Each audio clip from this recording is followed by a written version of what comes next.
కాంగ్రెస్ గెలుపుతోనే అన్ని వర్గాలకు మేలు జరుగుతుందని బెల్లంపల్లి ఎమ్మెల్యే గడ్డం వినోద్ అన్నారు.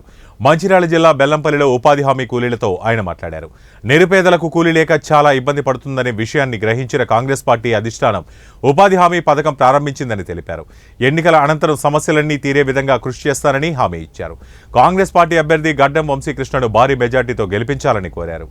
మనమందరం కూడా సారు వాళ్ళ తమ్ముని కొడుకు వంశీ గారు మన చేతి గుర్తుకు ఓటేసి కాంగ్రెస్ పార్టీకి మనం ఎక్కువ మెజార్టీ తీసుకొస్తే, మీరు ఎంత మెజార్టీ తీసుకొస్తే రేపు మన కన్నాల గ్రామ పంచాయతీకి డబ్బులు తీసుకురావడానికి కానీ పనులు చేయించడానికి కానీ నేను బాధ్యత తీసుకుంటా. మన బుగ్గరోడ్ ఉన్నది 100% దాంతో మాట్లాడినాం. మన వాటర్ సమస్యలు గాని, రోడ్డు గాని, ఇల్లులు గాని, రేషన్ కార్డు గాని, పెన్షన్ గాని, కళ్యాణ లక్ష్యం గాని, ఏ స్కీమ్ అయినా గాని 100% మీరు అందరు కలిసి ఓట్లేసి భారీ మెజార్టీ తీసుకురండి. ఇంతకుముందు తీసుకొచ్చినట్టే తప్పకుండా మీకు ఏ పథకం నుంచి ఏ స్కీమ్ రావాలన్నా మా ఊర్లో ఉన్న మమ్మల్ని నన్ను గాని, మన భరత్ గాని, మన లక్ష్మీపురం నుంచి నర్సయ్యను గాని, తర్వాత మల్లేష్ని గాని, రాయేశంను గాని, ఇప్పుడు మన ఊరోళ్ళందరం ఉన్నాం కదమ్మా, మీరు ఎవరిని అడిగినా మేము బాధ్యత తీసుకుంటాము. ఖచ్చితంగా మేము పెద్దలు రామచంద్రన్ కావచ్చు సార్ దృష్టికి తీసుకుపోయి మీ పనులన్నీ చేపించే బాధ్యత మేము తీసుకుంటామమ్మా. ఊర్లో ఏ సమస్య లేకుండా చేద్దాం.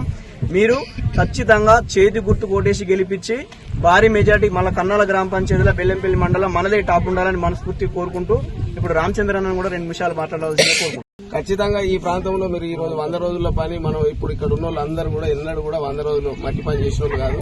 మీరు అందరూ ఏంటంటే అప్పుడు సారు మంత్రి ఉన్నప్పుడు, సోనియా గాంధీ గారు అప్పుడు రాజశేఖర రెడ్డి సాబు బతుకున్నప్పుడు ప్రతి ఊర్లో కూడా ఎండాకాలంలో పని లేని దినాలలో అందరూ ఖాళీగా ఉండొద్దు, వాళ్ళు కూడా కొన్ని పైసలు సంపాదించుకోవాలి. ఒక ఆకల కళ్ళ తప్ప మనకి ఇంకో పని ఉండేది కాదు. అప్పుడు ఆ కొత్త నోట్లుగా అవి కనబడేది.